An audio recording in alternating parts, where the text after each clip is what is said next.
Assalamualaikum warahmatullahi wabarakatuh. Apa kabar anak-anak semua? Semoga kalian dalam keadaan sehat walafiat. Dan juga Bapak ingatkan agar selalu menjaga atau mematuhi protokol kesehatan. Dan kita juga berdoa semoga kita terbebas dari wabah COVID-19. Oh iya, Bapak ucapkan selamat datang, selamat bergabung di SMA Negeri 1 Wanayasa. Mudah-mudahan kalian mendapatkan keberkahan di sini, mendapatkan ilmu yang bermanfaat, dan juga apa yang kalian cita-citakan dapat terwujud kelak. Amin. Oh iya, kita sekilas perkenalan dulu ya. Nama Bapak Dadan Hamdan dan insya Allah akan mengajar mata pelajaran PAI di kelas 10 selama 1 tahun ke depan. Dan sebagai media atau saluran pembelajaran kita di masa pandemi ini, Bapak menggunakan channel YouTube Bapak. Iya, yang ini Edu Share Official. Anak-anakku, sebelum kita mulai pembelajaran, kita biasakan untuk senantiasa berdoa, memohon kebaikan. Kita doa bersama-sama ya. Allahumma inni as'aluka ilman nafi'an wa rizqan thayyiban wa amalan mutaqabbala. Ya Allah, sesungguhnya aku memohon kepadamu ilmu yang bermanfaat, dan aku memohon kepadamu rizki yang baik, dan aku memohon kepadamu amal ibadah yang diterima. Amin. Anak-anakku sekalian, berikutnya Bapak tampilkan tujuan pembelajaran kita, yaitu yang pertama, membaca Quran Surat Al-Anfal ayat 72 sesuai dengan kaidah tajwid dan makharijul huruf. Yang kedua, memahami makna perintah Allah dalam Quran Surat Al-Anfal ayat 72. Dan nomor 3, menganalisis makna perintah Allah dalam Quran Surat Al-Anfal ayat 72. Tujuan yang keempat, hikmah mempelajari perintah Allah dalam Quran Surat Al-Anfal ayat 72. Dan tujuan pembelajaran kelima, menjelaskan perilaku sesuai dengan perintah Allah dalam Quran Surat Al-Anfal ayat 72. Dan yang terakhir, mempraktekkan perintah Allah Subhanahu wa Ta'ala dalam Quran Surat Al-Anfal ayat 72. Nah, yuk kita simak dulu bacaan Quran Surat Al-Anfal ayat 72 dan kita ikuti bacaannya. Innal ladzina amanu wa hajaru wa jahadu bi amwalihim wa anfusihim fi sabilillah wal ladzina awaw wa nasaru ulaika ba'duhum awliya'u ba'd والذين آمنوا ولم يهاجروا ما لكم من ولايتهم من شيء حتى يهاجروا وإن استنصروكم في الدين فعليكم النصر إلا على قوم بينكم وبينهم ميثاق والله بما تعملون بصير.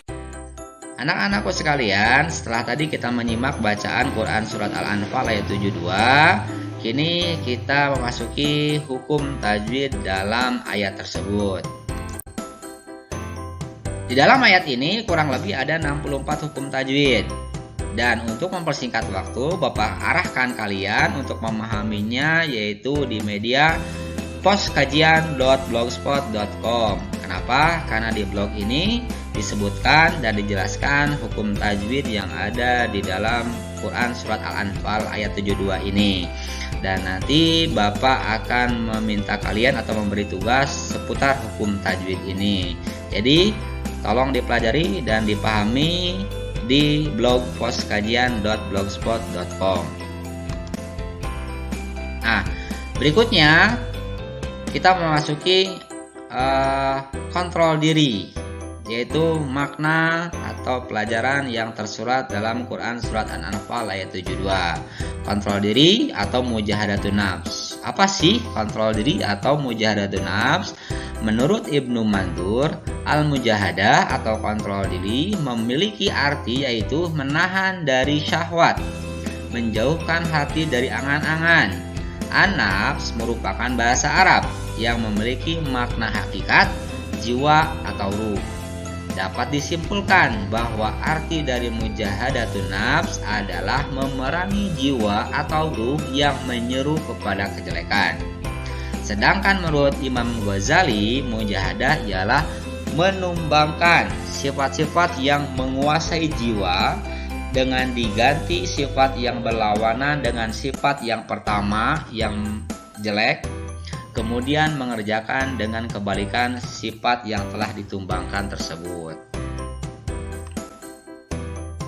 Di dalam ayat tersebut, yaitu di dalam Quran Surat Al-Anfal ayat 72, dijelaskan bahwa Allah akan memberikan derajat yang mulia untuk orang-orang yang berhijrah bersama Nabi Muhammad. Peristiwa hijrah di sini merupakan sebuah penerapan dalam agama Islam tentang pentingnya menjaga dan menegakkan nilai-nilai dalam kemanusiaan. Umat Islam yang taat hendaknya berjuang di jalan Allah Subhanahu wa taala dengan bersedia menanggung semua resiko dan siap mengorbankan semua harta dan jiwanya. Di dalam ayat ini juga dijelaskan bahwa umat Islam harus bertindak sesuai dengan ketetapan yang telah Allah Subhanahu wa taala tetapkan. Karena Allah Subhanahu wa taala Maha melihat dan Maha mengetahui. Mujahadah nafsu juga dijelaskan dalam hadis Nabi yang diriwayatkan oleh Abu Hurairah. Rasulullah SAW bersabda, orang yang perkasa bukanlah orang yang menang dalam perkelahian.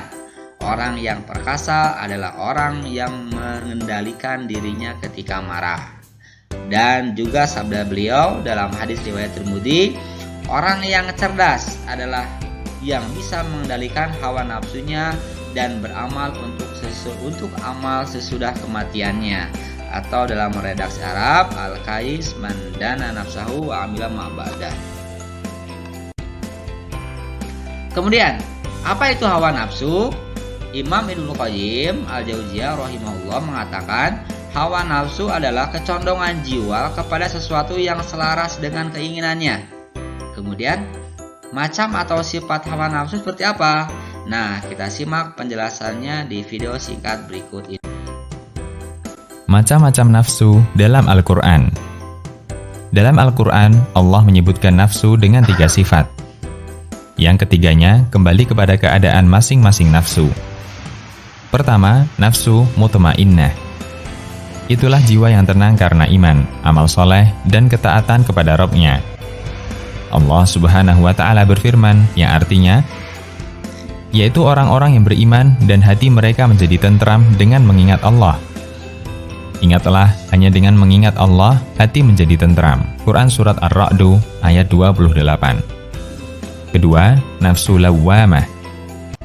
Disebut nafsu lawwamah karena nafsu ini sering mencela orangnya disebabkan ia telah melakukan kesalahan, baik dosa besar, dosa kecil, atau meninggalkan perintah, baik yang sifatnya wajib atau anjuran. Allah bersumpah dengan menyebut nafsu jenis ini dalam Al-Quran, yang artinya, Aku bersumpah dengan menyebut nafsu lawamah. Quran Surat Al-Qiyamah ayat 2. Ketiga, nafsu ammarah bisu. Itulah nafsu yang selalu mengajak pemiliknya untuk berbuat dosa, melakukan yang haram, dan memotivasi pemiliknya untuk melakukan perbuatan hina. Allah sebutkan jenis nafsu ini dalam surat Yusuf, yang artinya, dan aku tidak membebaskan diriku dari kesalahan, karena sesungguhnya nafsu itu selalu menyuruh kepada kejahatan. Kecuali nafsu yang diberi rahmat oleh Tuhanku. Sesungguhnya Tuhanku Maha Pengampun lagi Maha Penyayang. Berikutnya, manfaat mujahadah an-nafs. Yang pertama, mengendalikan hawa nafsu bisa membawa seseorang untuk lebih taat kepada Allah Subhanahu wa taala. Yang kedua, dengan mengendalikan hawa nafsu, kesabaran dalam menghadapi ujian akan bertambah dan juga dapat memusuhi kemaksiatan. Yang ketiga, mengendalikan hawa nafsu bisa membawa seseorang ke jalan yang lurus yang membawa kepada ridho Allah Subhanahu wa taala. Dan yang terakhir, mengendalikan hawa nafsu bisa memusnahkan syaitan di dalam diri seseorang tersebut. Kemudian, ciri-ciri dari orang yang mujahadatun nafs. Yang pertama, mampu mengontrol sikap dan perilakunya. Hal ini ditandai dengan kemampuan dalam menghadapi situasi yang tidak diinginkan. Yang kedua, mampu menunda untuk memuaskan diri sendiri. Yang ketiga, mampu mengantisipasi perilaku yang tidak diinginkan. Berikutnya, mampu menafsirkan suatu keadaan dengan cara memperhatikan atau melihat selalu ke sisi positif. Dan yang terakhir, mampu mengontrol dalam mengambil keputusan. Berikutnya, contoh perilaku yang mencerminkan mujahadatun nafs. Yang pertama, ketika ada seseorang yang mengejek, seorang yang bisa mengendalikan diri akan bersabar dan tidak membalas ejekan atau cemooh dari orang tersebut. Ketika ada orang yang berbuat salah, seseorang yang bisa mengendalikan diri akan cenderung memaafkan kesalahan yang orang lain berbuat padanya. Berikutnya, ketika ditimpa oleh musibah, seseorang yang bisa mengendalikan diri dari nafsunya akan menghadapi cobaan tersebut dengan ikhlas dan selalu memperbaiki dirinya menjadi lebih baik. Dan seseorang yang bisa mengendalikan hawa nafsunya tidak akan membalas kedengkian seseorang terhadap dirinya sehingga dirinya dijauhkan dari sifat iri dan dengki. Dan selalu mensyukuri nikmat yang Allah Subhanahu wa Ta'ala berikan kepadanya dan tidak mengingkari nikmat tersebut. Orang yang bisa mengendalikan diri dari nafsu akan menjaga lingkungannya, menjaga kesehatan tubuhnya dengan mengkonsumsi makanan dan minuman yang halal serta rajin berolahraga. Alhamdulillah, sekian pembelajaran kali ini. Insya Allah kita sambung minggu depan. Jangan lupa ya, kerjakan latihan soalnya di link Classroom.